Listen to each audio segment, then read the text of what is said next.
Assalamualaikum warahmatullahi wabarakatuh. Saya Desina Vitasari, perwakilan dari kelompok 3 akan mempresentasikan hasil diskusi kelompok kami yang dimana judul makalah kami itu emosi pada anak dan remaja. Di sini kami terlebih dahulu membahas mengenai perkembangan emosi pada anak usia dini. Sebelumnya kita membahas sedikit terlebih dahulu apa sih itu emosi. Nah, emosi itu ternyata berasal dari bahasa Latin yang mover, itu berarti menggerakkan ataupun bergerak, di mana asal kata emosi ini dapat kita artikan sebagai dorongan untuk kita bertindak. Nah, emosi ini bisa juga didefinisikan sebagai dorongan psikologis ataupun dorongan psikologis kita terhadap reaksi yang muncul, entah itu dari pikiran, perasaan ataupun aksi selainnya terhadap suatu peristiwa, pengalaman dan rangsangan-rangsangan tertentu.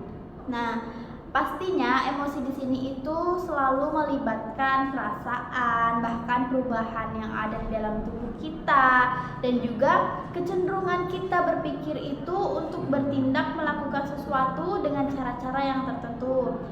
Dan bisa sedikit kita sederhanakan bahwa emosi ini adalah cara tubuh kita dan cara pikiran kita untuk bereaksi terhadap apa aja yang terjadi di sekitar kita, di mana hal itu bisa positif ataupun negatif.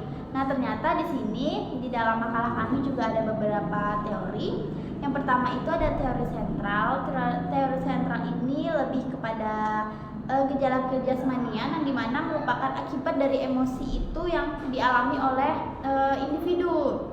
Nah, di sini nih, jadi di individu ini mengalami emosi terlebih dahulu, baru selanjutnya individu ini mengalami perubahan-perubahan di dalam kejasmaniannya. Contohnya ketika misal kita akan menangis ketika kita sedih, itu kan kita reaksi tubuh kita akan mengeluarkan air mata gitu. Lalu selanjutnya ada teori periferal, di mana teori ini dikemukakan dari seorang ahli yang berasal dari Amerika Serikat.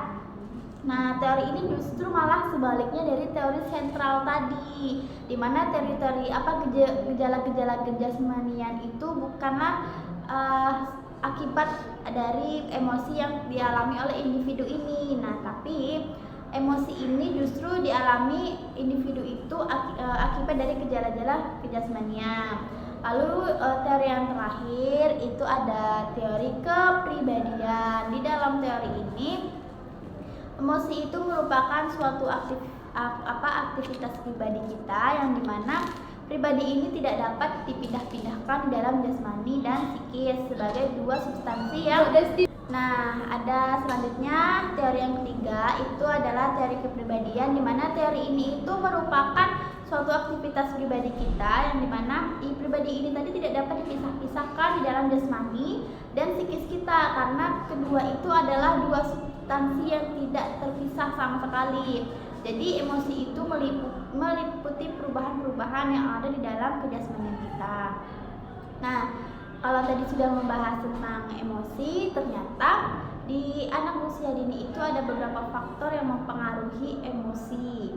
Di sini ada saya bacakan terlebih dahulu dari Harlock tahun 1991. Di sini beliau tetap memandang pentingnya faktor kematangan pada masa kanak-kanak terkait dengan masa kritis perkembangan atau critical period, yaitu saat-saat ketika anak siap menerima sesuatu dari luar.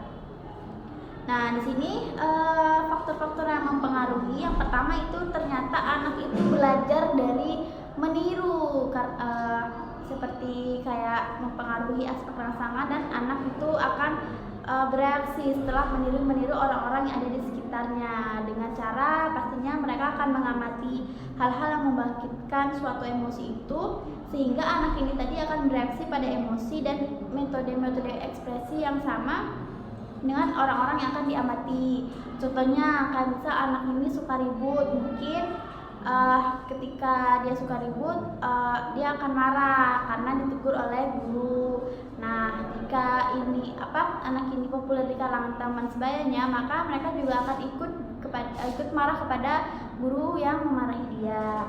Lalu faktor selanjutnya ternyata anak ini belajar dengan mempersamakan diri, dimana ini sama seperti yang meniru tadi. Lebih kepada anak ini mendirikan reaksi emosional dari orang lain, dan anak ini akan tergugah oleh rangsangan-rangsangan yang sama dengan rangsangan yang telah membangkitkan emosi orang yang ditiru itu tadi. Nah, di metode ini bedanya dari metode yang anak ini meniru itu adalah yang pertama, kalau anak itu hanya meniru orang yang dikagumi dan mempunyai ikatan emosional yang kuat. Nah, yang kedua itu emosi untuk meniru orang yang dikagumi lebih kuat dibandingkan dengan motivasi untuk menirukan sembarangan orang. Lalu selanjutnya faktor selanjutnya itu ternyata anak-anak itu belajar melalui pengkondisian. Artinya belajar di sini tuh dengan cara anak ini berhubungan dengan aspek rangsangan, kayak bukan hanya sekadar reaksi, tetapi pengkondisian yang terjadi itu juga berjalan dengan cepat dan mudah, karena pada tahun-tahun awal kehidupan dari anak kecil ini tadi dia mungkin akan kurang mampu untuk menalar, kurang berpengalaman untuk menilai situasi secara kritis, dan kurang mengenal betapa tidak rasionalnya reaksi mereka. Setelah anak-anak ini melewati masa-masa itu, masa-masa anak-anak awal, penggunaan metode pengkondisian terbatas pada perkembangan rasa suka dan rasa tidak sukanya. Lalu faktor selanjutnya itu ada pelatihan atau belajar di bawah bimbingan dan pengawasan. Maksudnya di sini kepada anak itu diajarkan cara bereaksi yang dapat diterima jika sesuatu emosi itu terangsang. Seperti dengan pelatihan ini tadi, anak-anak itu dirangsang untuk bereaksi terhadap rangsangan yang biasanya membangkitkan emosi yang menyenangkan, dan dicegah agar tidak bereaksi secara emosional terhadap rangsangan yang membangkitkan emosi yang tidak menyenangkan. Nah, hal ini itu dilakukan dengan cara mengendalikan lingkungan apabila memungkinkan. Nah, setelah dari beberapa faktor yang mempengaruhi perkembangan emosi pada anak itu, dapat kita simpulkan bahwa perkembangan emosi yang terjadi pada anak usia dini itu dipengaruhi oleh faktor kematangan dan faktor belajar, di mana faktor kematangan itu juga sangat berpengaruh terhadap respon di setiap individu tersebut dalam menyikapi kejadian atau faktor kematangan ini ternyata sangat bersepengaruh itu terhadap respon individu di dalam menyikapi suatu kejadian yang sedang dihadapi, entah itu dari dalam diri dia atau dari konflik-konflik yang terjadi pada proses perkembangan yang terjadi. Nah, selanjutnya ada perkembangan emosi pada remaja. Di sini sedikit kita kulas, masa remaja itu adalah masa dari anak-anak ke masa dewasa. Nah, di masa ini itu proses perkembangan fisik, mental, sosialnya, bahkan emosional mereka itu berubah transisinya.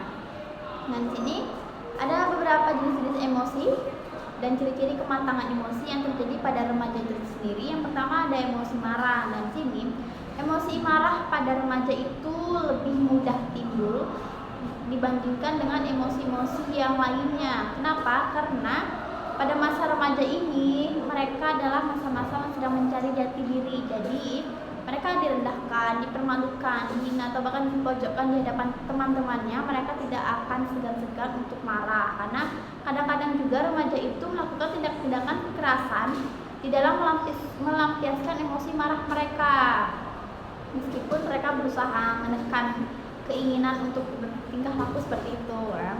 Lalu ada emosi takut, walaupun emosi marah mungkin lebih sering timbul, tapi emosi takut juga terjadi pada masa remaja. Nah, biasanya ketakutan atau kecemasan ini baru muncul ketika menyangkut masalah-masalah seperti keuangan, pekerjaan, terus usahanya terjadi kemunduran, terus ada kepercayaan, atau bahkan masalah-masalah keluarga yang terjadi. Nah, remaja yang sudah matang itu akan berusaha untuk mengatasi masalah-masalah yang menimbulkan rasa takutnya. Terus ada emosi cinta. masa remaja kan masa peralihan, jadi emosi yang ini nih sebetulnya sudah ada pada masa bayi dan terus berkembang sampai dengan dewasa. Tapi pada masa remaja, cinta ini lebih diarahkan kepada lawan jenisnya, dimana kalau pada masa bayi lebih diarahkan kepada rasa cinta kepada orang tua. Nah, di masa inilah remaja yang normal akan mengarahkan cintanya kepada lawan jenis.